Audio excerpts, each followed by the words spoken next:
might want to be thinking about chords. It's good to know your chords all over the neck, a bunch of different extensions and inversions. Chord melody ideas, it's all kind of internal to a certain spot on the guitar. You're not playing a chord here and then there and then here and this and that, it's going like this. So it's all in one sort of system or one sort of general location on the guitar. So say if you just had a, something simple like an F chord to a G7 chord resolving to a C, 4, 5, 1. And you had something like this. It's right there. And also with the guitar, you want to limit having to do all this and having to move fingers all around all the time. Try to keep stuff laid down as much as possible. Like from that G7 chord, B, F, G, D. I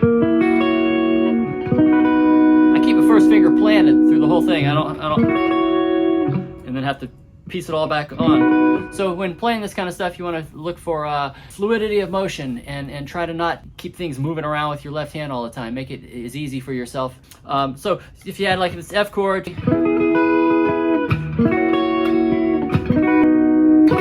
works, you can play it all over the neck, but you probably wouldn't do something like F to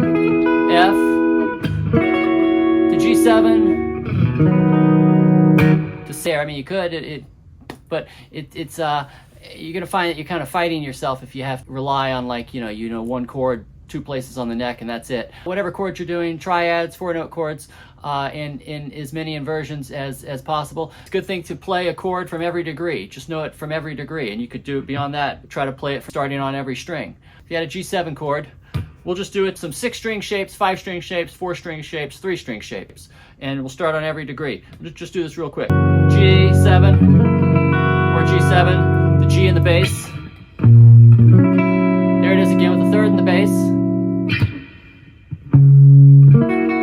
There it is again with the 5th in the bass. There it is again with the flat 7th in the bass. Let's play G7 on another set of strings. Starting on the 5th string, use a bass note from there. So let's do, here's a G7 chord.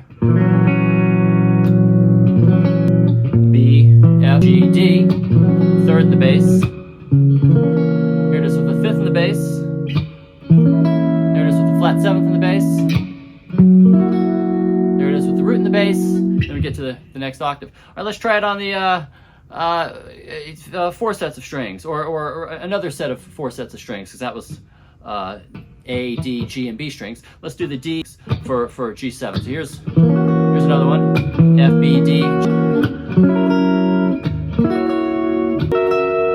And let's just do a 3-string shape. So we could do something like that. Like that.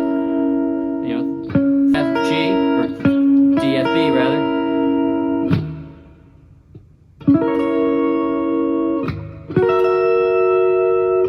So that kind of thing. You want to be conscious of all that and do it for every kind of chord you know. Do it for major, minor, dominant 7th, major 7th, minor 7th. Chords you're interested in, but try to have it generalized through everything you know, so you don't have so many holes in your playing, and you know that one chord when you're doing stuff up here or whatever. So help yourself out and chords and all their forms and inversions as best you can, but it's good to just start on every degree, see what shapes you can make. And a lot of them, they're complementing on each other, they're built on each other, so see what you can do.